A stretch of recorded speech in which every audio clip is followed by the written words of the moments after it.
पांडे जी, मंच पर समासीन मेरे अत्यंत आत्मीय बंधु professor doctor RD. Rai ji, अत्यंत प्रिय सर्वोदय कॉलेज के प्राचार्य डॉक्टर आर.के. राय जी, इस कॉलेज की प्रबंधक सीमा श्रीवास्तव जी, इस कॉलेज के प्राचार्य डॉक्टर विजय प्रताप श्रीवास्तव जी, सचिव जी, और जिसके कार्यक्रम के लिए हम लोग यहाँ एकत्रित हैं, जो आज के लोकार्पित पुस्तक की लेखिका हैं डॉक्टर हरिकला श्रीवास्तव जी, उनके पतिदेव शिव कुमार जी, इतना बढ़िया संचालन करने वाली प्रिय डॉक्टर अनीता पाल सिंह जी, और मेरे सामने बैठे हुए इस विद्यालय परिवार के प्राध्यापक, इस विद्यालय परिवार से जुटे हुए प्रबंध समिति के सदस्य और अन्य भी गणमान्य लोग जो आसपास के गांवों के हैं और जिनका बड़ा ही रागात्मक और भावात्मक संबंध इस परिवार से है, इस विद्यालय से है, वे लोग और प्यारे बच्चे, हालांकि बच्चे तो नहीं हैं, बच्चे चले गए, लेकिन प्यारे बच्चे। आज का ये कार्यक्रम प्रारंभ होने के पहले जब मैं इस विद्यालय में प्रवेश किया, जिसकी चर्चा प्रियवर डॉक्टर आर.के. राय ने की, बैंड बाजे के साथ इतना भव्य स्वागत ये रेयर होता है। मुझे तो याद नहीं कि मैं किस कॉलेज के कार्यक्रम में गया और इस प्रकार से बैंड बाजे के साथ मेरा अभिनंदन किया गया हो, स्वागत किया गया हो। इस एक महीने हिमानी मौसम के बीतने के बाद आज इस सूरज के तपिश में, इस गुनगुनी धूप में आप लोग बैठे हुए हैं और ये विद्यालय का परिसर इतना भव्य, इतना आकर्षक, इतना मुझे मोहक लग रहा है कि मैं अपने शब्दों को किस प्रकार से व्यक्त करूं। इस विद्यालय का मैं नाम बहुत पहले सुना था, जब मैं गोरखपुर विश्वविद्यालय में 1960 में बीए का विद्यार्थी था, तो हिंदी मेरा एक विषय था और हिंदी में हिंदी विभाग के द्वारा एक परिषद थी जिसका नाम था हिंदी परिषद। मैं भी उसका एक पदाधिकारी था और उस कालखंड में एमए कर रहे थे श्री हरीश माथुर जी। माथुर जी रंगकर्म से जुड़े हुए थे और DN झा वाइस चांसलर थे। वो प्रायः रंगमंच का आयोजन करते थे और उस रंगमंच के आयोजन में हरीश माथुर जी की बड़ी अहम भूमिका रहती थी। मुझे आज भी याद है जब डॉक्टर गोपीनाथ तिवारी की एक कृति कश्मीर की कली का मंचन हुआ यूथ फेस्टिवल में, तो हरीश माथुर जी का बड़ा भव्य मंचन था। मैं बाद में जब आया गोरखपुर बलिया से, तो जानकारी लिया कि हरीश माथुर जी कहाँ हैं, तो मालूम हुआ कि वे नीना थापा इंटर कॉलेज में हिंदी की प्रवक्ता है। लेकिन कुछ संयोग अच्छा नहीं बैठा, मैं जल्दीबाजी में था, आकाशवाणी में आया, कार्यक्रम दिया और चला गया बलिया। मैं उनसे मिल नहीं पाया, मेरा उनसे बड़ा लगाव था। इतना संपन्न, इतना समृद्ध, हर प्रकार से संपन्न समृद्ध ये विद्यालय है और इस विद्यालय को रचने वाले, इसके रचयिता, इसके सूत्रधार रहे श्री जगदम्बा लाल श्रीवास्तव, जिनको ले करके उनकी सुपुत्री ने एक कृति रची है जिसका नाम है सरजू कृपा। मैं भी सरजू तीर का ही निवासी हूँ। मेरा गांव सरजू जी से केवल 2-2.5 किलोमीटर पर है। मेरे गांव का नाम है चंदौली, जो गोपालपुर के बगल में है। और न मालूम कितनी बार मैंने लोगों के साथ कार्तिक पूर्णिमा को, माघ अमावस्या को और कई बार रविवार को भी स्नान किया है सरजू जी में, जब मैं 1960 तक जब मैं गांव पर रहता था। 60 के बाद जब मैं बाहर चला गया अध्ययन के लिए और बाद में अपने कार्यक्षेत्र के लिए, तो मेरा जाना गांव पर कम हुआ और सरजू का स्नान भी नहीं हो पाया। लेकिन हरिकला जी ने सरजू मानकर, आधार उनकी कृपा मान करके इतनी बढ़िया कृति रच डाली इस पर मैं आश्चर्यचकित हूँ। डॉक्टर जगदम्बालाल श्रीवास्तव के सारे वृद्धि में वह महनीय भूमिका मानती है सरजू कृपा, और उनका गांव है पुष्कर। मैं पूछा रामधरस राय से भी कि भाई पुष्कर गांव कहाँ है आसपास में, कहीं हमको तो नहीं मालूम है। मैं गोला और बढ़ागंज के पास के बहुत सारे गांवों से परिचित हूँ, लेकिन पुष्कर गांव का भौगोलिक सिचुएशन कहाँ है ये मेरी जानकारी नहीं है। मैं इस मामले में अपने को अज्ञात मान रहा हूँ, लेकिन उनको याद है अपनी जन्मभूमि है, और पुष्कर गांव के तीर पर सरयू जी है, जिसकी दूरी हरिकला जी ने लिखा है, कहीं लिखा है 5 किलोमीटर सरयू जी और कहीं लिखा है 6 किलोमीटर, जो भी हो, लेकिन उनके तीर पर ही है। और इस प्रकार से उन्होंने इस पुस्तक के माध्यम से अपने पिताश्री की जीवन की प्रारंभिक काल से लेकर के और उनके निर्माण तक, उनके अंतिम काल तक तमाम सारी बातों के, उनके जीवन का उत्थान, उनके जीवन के संघर्ष के क्षण, उनकी उपलब्धियां, उनकी सामाजिक कृतित्व, सामाजिक अवदान, किस प्रकार से वे समर्पित थे विद्यालय के लिए, किस प्रकार से उनमें निष्ठा थी विद्यालय के लिए, कितने जीवट थे, कितना अदम्य उल्लास था उन्हें विद्यालय के लिए, इन सारी बातों का उन्होंने देखा जोखा इस पुस्तक में सिलसिलेवार किया है और ढंग से किया है। पुस्तक के जो अंतिम 4 अध्याय हैं, अध्याय 5वां, 6वां, 7वां और 8वां, ये तो अध्यात्म की बात पर है, जहां गीता प्रेस से निकलने वाली तमाम सारी पुस्तकों में ऐसी बातें लिखी हुई हैं। एक बड़ी पतली पुस्तक है, गीता प्रेस से छपी है, 5 रुपए की है, कल्याणकारी आचरण। तो कैसे हमें जिंदगी जीना चाहिए, किस प्रकार से व्यवहार करना चाहिए समाज में, परिवार में, राष्ट्र के लिए, ये सारी बातें उस पुस्तक में है। और उन सारी बातों को भी हरिकला जी ने अपनी इस पुस्तक के अंतिम 4 अध्याय में विस्तार से वर्णन किया है, सिलसिलेवार किया है और ढंग से किया है। और मैं समझता हूं अभी आर.के. राय ने ये संदेश भी दिया कि पुस्तक के प्रति बच्चों में भी जानी चाहिए। उन सारी अच्छी बातों को अगर बच्चे पढ़ें और उतारें जीवन में, तो बहुत सारा उनका लाभ होगा, बहुत सारी बातें आएंगी। किस प्रकार से स्मृतियां सजोई रहती हैं, अतीत के कारागार में स्मृतियां बंदनी बनी रहती हैं, और कैसे हम वहां से निकाल करके लेखनी में आकारित करते हैं, ये काम किया हरिकला जी ने। और मैं इसके लिए मैं उनको साधुवाद दे रहा हूँ, आशीष दे रहा हूँ, धन्यवाद दे रहा हूँ। लेकिन अगर मैं इस पुस्तक के कुछ त्रुटियों की ओर संकेत करूं, तो मैं क्षमा चाहूंगा हरिकला जी से कि वे, क्योंकि यह पुस्तक सबके हाथ में जाती है, इसलिए उसको लिखने के साथ साथ 1 बार, 2 बार, 3 बार पढ़ लेना चाहिए। साथ ही साथ किसी सुवेद से उसकी समीक्षा लिखवानी चाहिए, जो उसका मास्टर हो, ज्ञाता हो।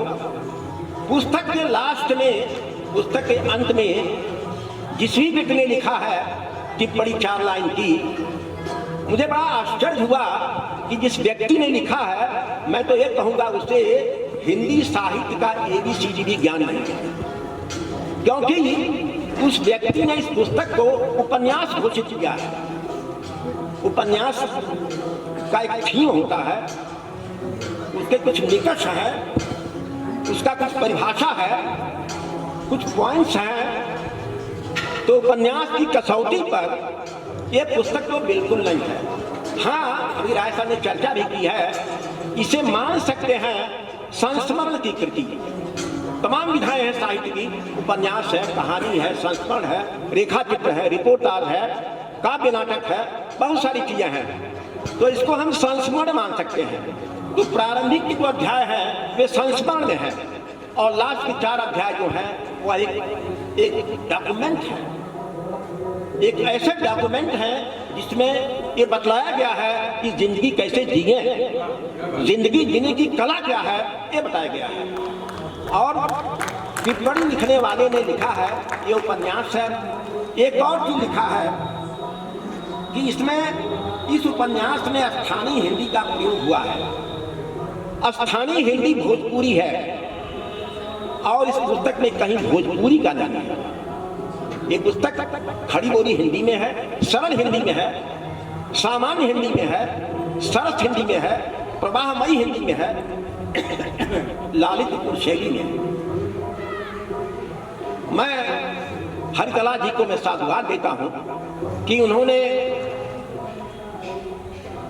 इसमें रामचरितमानस का, गुरु ग्रंथ का, कबीर साहब का, दादू का, भागवत पुराण का, गीता का, इन तमाम कृतियों का भी उदाहरण दिया है।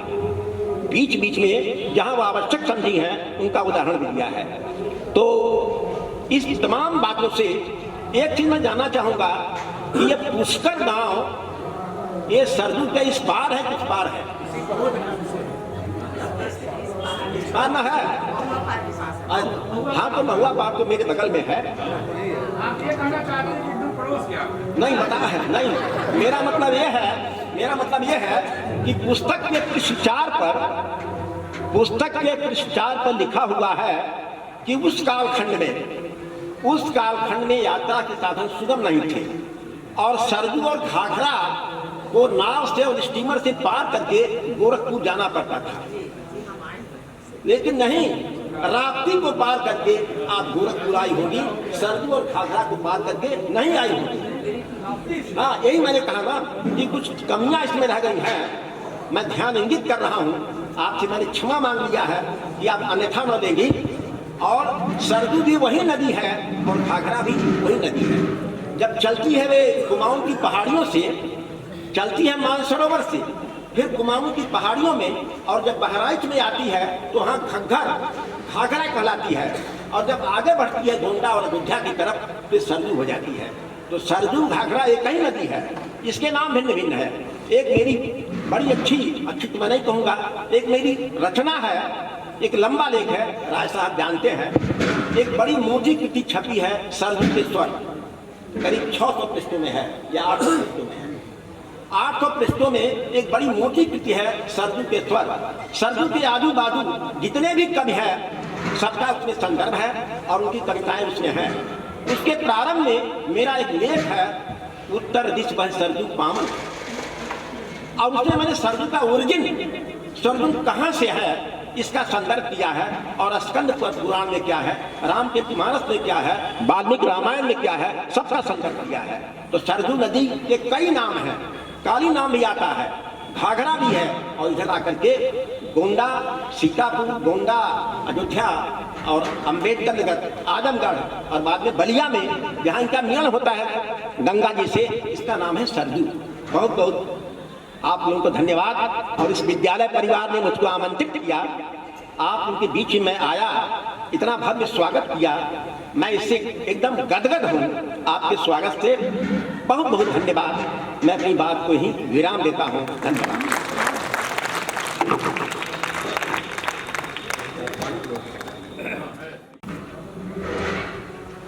पुस्तक लोकार्पण सभा के अध्यक्ष आदरणीय डॉक्टर सीताराम पांडे जी, विशिष्ट अतिथि के रूप में मंच पर बैठे हुए आदरणीय डॉक्टर आद्या प्रसाद द्विवेदी जी, डॉक्टर आर.के. राय जी,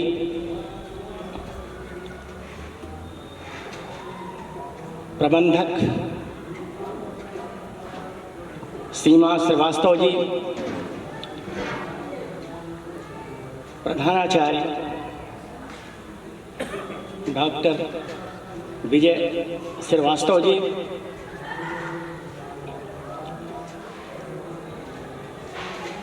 संयोजक और महामंत्री बंधुवर रामायण जी,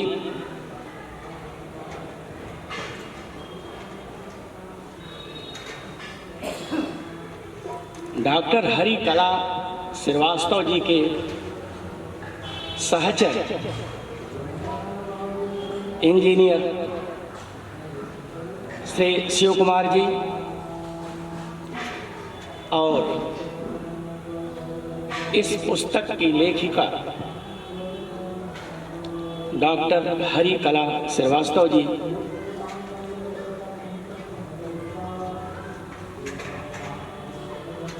सामने बैठे हुए मेरे अंतरंग आत्मीय पूर्व परिचित इस विद्यालय के वरिष्ठ शिक्षक और शिक्षक नेता भाई श्री कृष्ण सिंह जी, साथ ही सभा में बैठे हुए सभी आदरणीय आचार्यगण, शिक्षक बंधु, शुभचिंतक बंधु और प्रिय छात्र छात्राओं,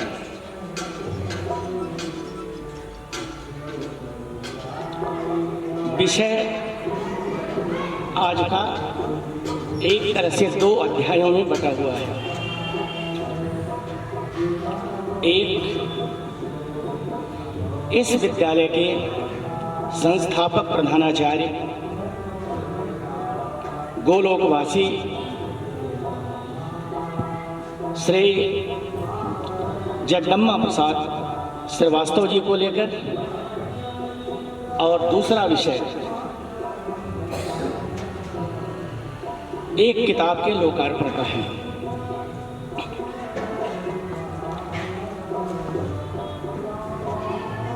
किताब पर ही चर्चा की जाए तो पहला विषय इस दूसरे विषय से स्वयं जुड़ जाता है, इसलिए अंततः एक ही विषय बनता है या बचता है डॉक्टर हरिकला श्रीवास्तव द्वारा सृजित नाम मैं आगे चलकर लेता हूँ इस कृति को लेकर कि किस विधा की ये रचना है। सरयू कृपा पर चर्चा होनी है। किताब तो मिल गई थी 1 सप्ताह पहले ही, मगर अन्यथा व्यस्तता के कारण कल 2.5 से 3 घंटे में कुल पढ़ गया। कुछ पृष्ठ छूट भी गए, छोड़ना ही पड़ा, मगर कुल पढ़ गया। हरिकला जी ने बड़े परिश्रम और मनोयोग से यह कृतित्व तैयार किया है। आरंभतः 5-7 पृष्ठ 10 पृष्ठ पढ़ते पढ़ते ऐसा लग रहा था इस कृति को क्यों हम उपन्यास कहें, इस कृति को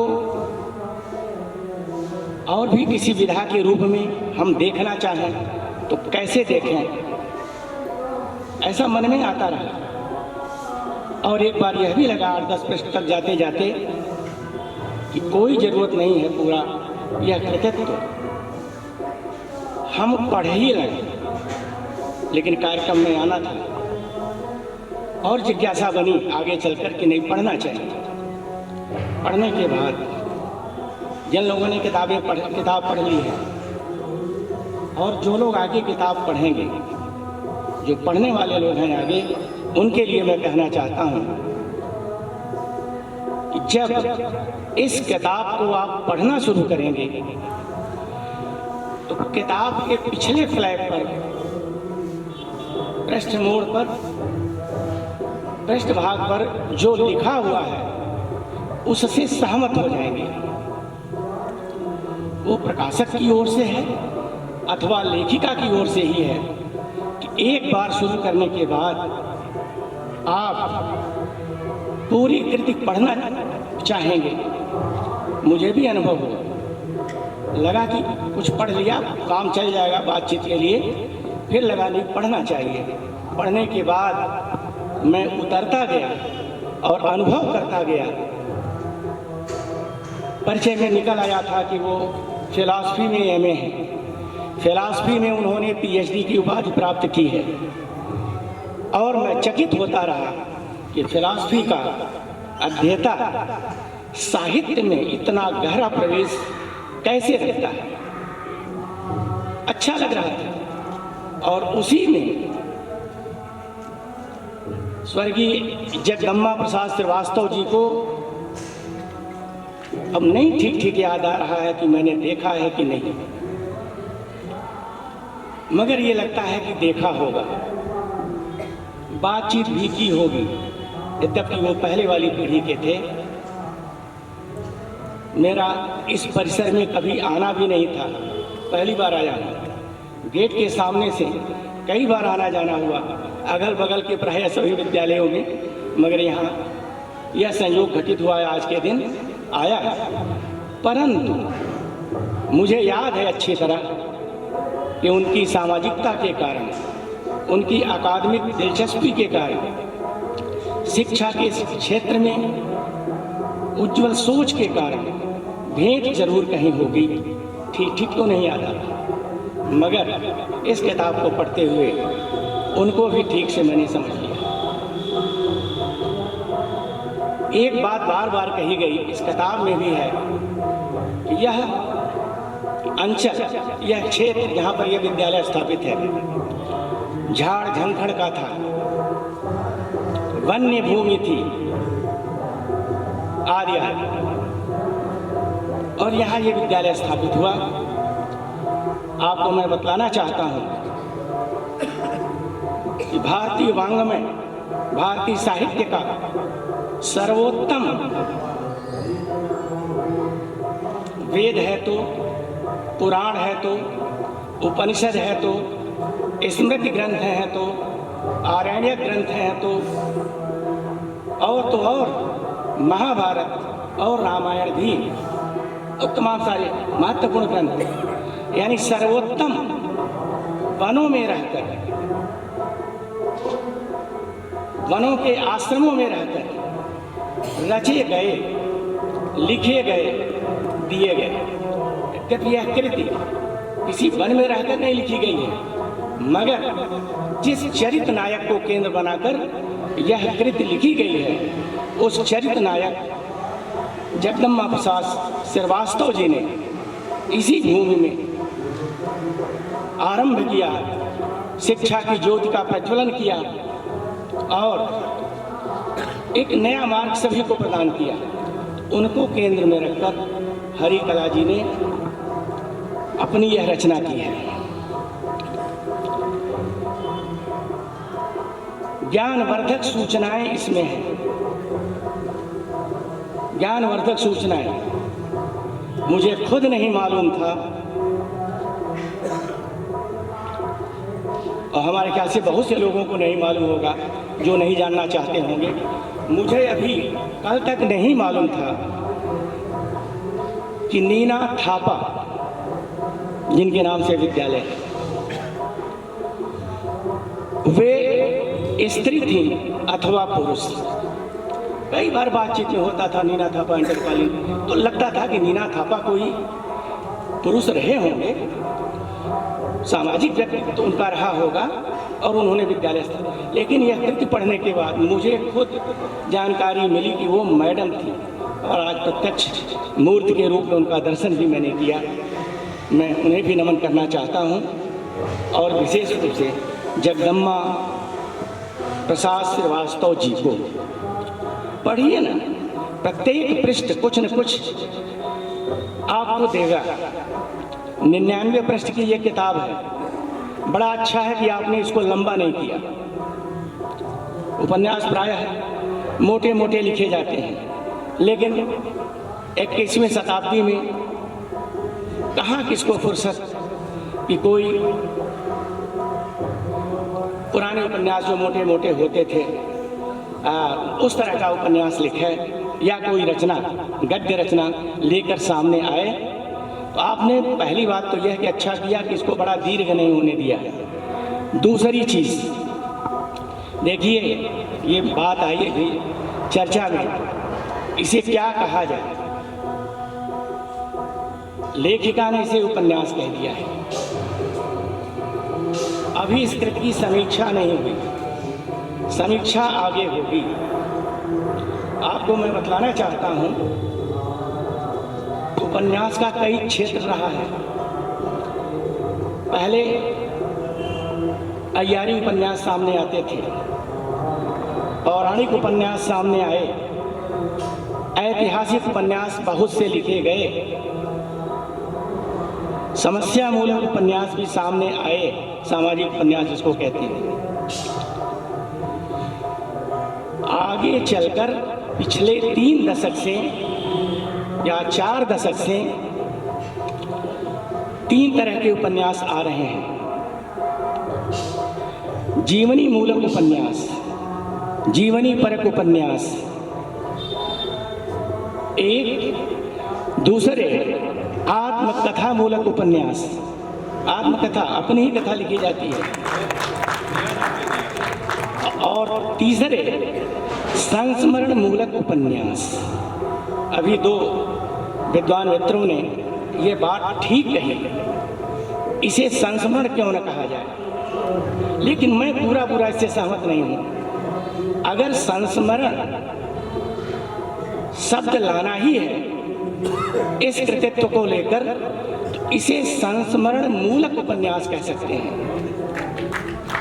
यानी कहना चाहे या कल दिन मुझे कोई समीक्षा करने का अवसर मिलेगा, मेरी कलम चलेगी, तो इन 3 शब्दों में से किसी एक शब्द को ले लूँगा या तीनों को जोड़ते हुए और लोगों के विचार के लिए छोड़ दूँगा। इसे जीवनी मूलक उपन्यास कहा जा सकता है, क्योंकि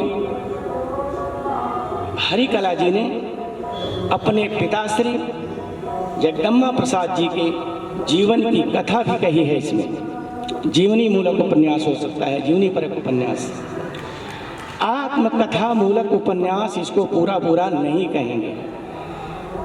आत्मकथा कही है हरिकला जी ने, अपनी भी कथा इसमें कह दी है, अपने कुल गोत्र खानदान परिवार की कथा कह दी है, कहा है, मगर पूरा इसको आत्मकथात्मक उपन्यास नहीं कहेंगे।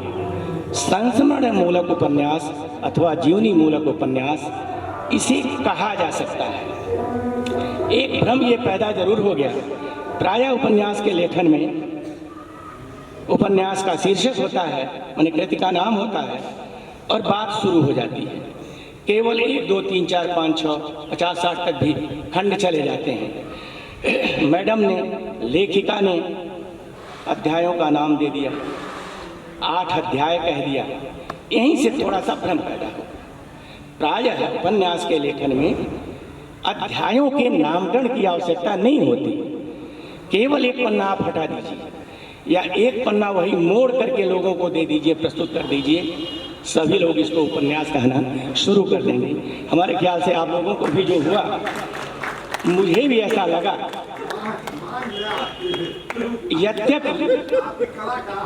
यद्यपि यह एक नई शैली विकसित हुई है, ये भी ऐसा भी नहीं है कि ये पहला आपका है। ये उपन्यास नहीं है, उपन्यास कहना पता नहीं कैसे उसने प्रिंट कर दिया, उपन्यास कहना ही इसको गलत। अच्छा चलिए, अब आप भी कुछ कहिएगा। अभी नहीं, बात वही आ रही है, ये सभी कह रहे हैं, लेकिन भ्रम कहाँ से कैसे उत्पन्न हो जाता है, ये बात उसमें है। बहरहाल ऐसा नहीं है, इसको आप केवल हम ही आप नहीं, बहुत से लोग पढ़ेंगे और इसको कोई एक नाम देना चाहिए। नामकरण तो एक हो जाता है, बाद में भी लोग उपनाम उसको तमाम देते हैं, कोई नाम इसको दिया जा सकता है। नामकरण सर डॉक्टर राम प्रकाश द्विवेदी जी जी। दूसरी महत्वपूर्ण बात सरयू को लेकर आई है। इस कृति का नाम है सरयू कृपा, यानी सरयू भी, सरयू नदी, सरयू भी या सरयू माँ एक महत्वपूर्ण पात्र के रूप में, पात्रा के रूप में इसमें मौजूद है। चरित्र नायक के रूप में, केंद्रीय नायक के रूप में तो जगदम्बा प्रसाद श्रीवास्तव जी हैं, मगर एक प्रमुख नायक के रूप में, पात्रा के रूप में सरयू भी इसमें मौजूद हैं। सरयू की चर्चा आई, बैठे बैठे चर्चा हो रही थी, मैं बीच ही में याद दिला दूं कि सरयू के स्वर नाम से अनिता पाल जो मेरी शिष्या हैं, इनके कुल कुटुंब के चंद जी ने, नरसिंह बहादुर चंद जी ने एक किताब तैयार की 600 पृष्ठों में, सरयू के स्वर, जिसके संपादक के रूप में डॉक्टर R.K. राय जी और मैं भी रहा हूँ उसमें। आचार्य डॉक्टर आद्यप्रसाद द्विवेदी जी ने एक महत्वपूर्ण आलेख अभी बतलाया है, उन्होंने लिखा है। वह किताब भी वो चाहे R.K. राय जी या अनिता पाल जी प्रबंधक सीमा जी को उपलब्ध कराएं, लेखिका हरिकला जी को उपलब्ध कराएं, प्रधानाचार्य सबको वह किताब उपलब्ध कराएं, तो सरयू के बारे में 5, 7, 8 हमारे ख्याल से आरंभ में आलेख हैं जो पढ़ने लायक होंगे। मेरा भी उसमें एक है, पढ़ने लायक होगा। सरयू की महिमा क्या है, सरयू का महत्व क्या है, सरयू का उद्भव कहाँ बताया द्विवेदी जी ने, कहाँ से कैसे हुआ, ये सब कुछ उसमें मिलेगा। मेरा भी बड़ा करीबी संबंध माँ सरयू से रहा है। बिल्कुल, द्विवेदी जी तो 3 किलोमीटर की दूरी पर हैं, उनका चंदौली गांव, मेरा आधे किलोमीटर की दूरी पर ही गांव है सुहरज, गोला बाजार के पास। तो सरयू से मेरा रिश्ता बहुत गहरा रहा है। सरयू के महात्म्य से मैं परिचित हूँ। पढ़ाई लिखाई इंटर तक गोला बाजार में, इंटर कॉलेज में, BA करने टांडा चला गया, तब फैजाबाद जिला था, वकबर ये अम्बेडकर नगर हो गया, और बाद में सर्विस शुरू की मैंने नौकरी साकेत महाविद्यालय में सरयू के किनारे। इसलिए सरयू से अच्छा परिचय रहा है, बावजूद उसके कुछ महत्वपूर्ण सूचनाएं, कुछ महत्वपूर्ण कथन, कुछ महत्वपूर्ण संदर्भ सरयू से जुड़े हुए लेखिका द्वारा दिए गए हैं, जिसके आधार पर मैं कह सकता हूँ एक खोजी लेखिका के रूप में, प्रतिभा संपन्न लेखिका के रूप में उनको मैंने देखा। पढ़ाई लिखाई बहुत हुई है हमारी भी, पुराणों को ही लेकर के महत्वपूर्ण शोध कार्य भी मैंने किया, मगर एक जानकारी मुझे मिली आपकी लेखनी से, इस किताब से, कि सरयू ऋषि वशिष्ठ की पुत्री रही है, और इस आधार पर भगवान राम वही 22 तारीख को जो पुनः अयोध्या में स्थापित हुए हैं, वे श्री राम जी सरयू को, माँ सरयू को अपनी बहन मानते थे। मुझे नहीं जानकारी थी, इस कृतित्व को पढ़कर यह जानकारी मुझे मिली। और यही नहीं, छोटे छोटे तमाम ऐसे संदर्भ हैं जिससे कोई भी गंभीरता से पढ़ेगा तो, ऊपर ऊपर पढ़ेगा तो कुछ नहीं। जैसे ऊपर 8-10 प्रश्न मैंने पढ़ा, सोचा कि मेरा काम चल जाएगा, फिर लगा कि नहीं पढ़ना चाहिए, पूरा मैंने पढ़ लिया, 99 पृष्ठ मैंने पढ़ लिया, अच्छा लगा, बहुत प्रभावित हुआ। और फिर मैं कह दूं, 21वीं शताब्दी के औपन्यासिक लेखन, कथा लेखन, नाम जो देना होगा वो बाद में दे दिया जाएगा, कि किस तरह का यह कृतित्व है, में यह एक महत्वपूर्ण पड़ाव का कार्य करेगा। समीक्षा के लिए यह ग्रंथ आप विद्वानों के हाथों तक पहुंचाएं, और फिर खुद आपको लगेगा कि आगे के लेखन में हमको क्या करना चाहिए। उसकी चर्चा यहाँ करने की जरूरत नहीं है। कहीं कहीं वो शीघ्रता का कार्य होता है, अपनी ओर से कभी कभी लापरवाही हो जाती है, अथवा प्रकाशक की ओर से शीघ्रता हो जाती है, प्रूफ संबंधी दोष, कहीं कहीं प्रूफ संबंधी दोष, वो आपका दोष नहीं है, वो प्रेस का कार्य होता है कि लेखक द्वारा कहीं अगर त्रुटि है भी वर्तनी विषय, तो प्रकाशक को चाहिए वह किसी विद्वान के हाथ में सौंपकर चीज़ों को दुरुस्त करा ले। तो अगले संस्करण में जाहिर है ये आ गया है, तो यहीं विराम थोड़े ना आपको लेना है। हाँ ठीक, तो बस अब कोई बात नहीं, बस अब बात में हाँ अच्छा प्रयास है। और उसके बाद बच्चों को जब पढ़ा लिया, जी तो इस उम्र में सोचा चलो कुछ काम कर। बहुत अच्छी भाषा है।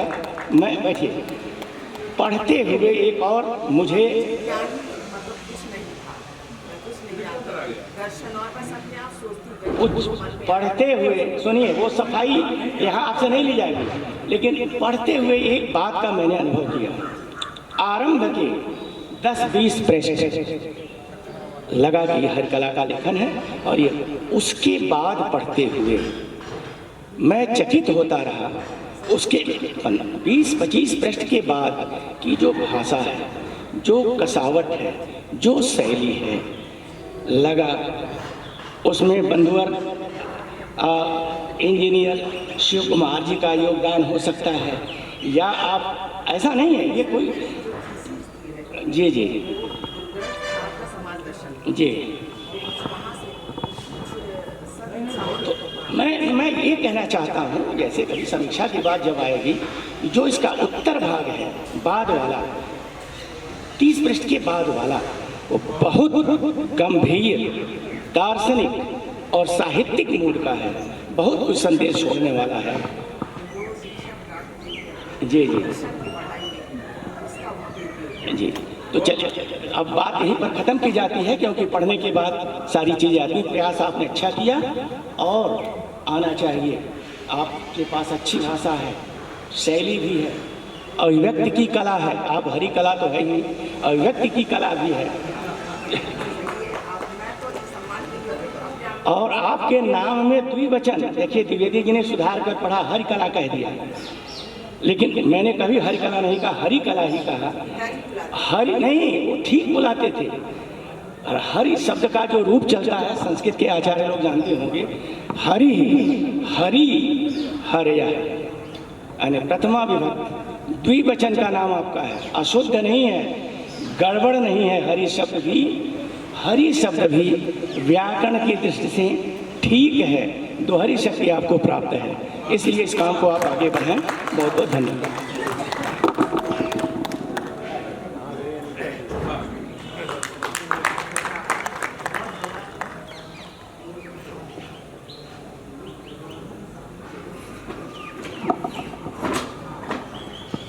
बहुत ही अच्छा उद्बोधन रहा।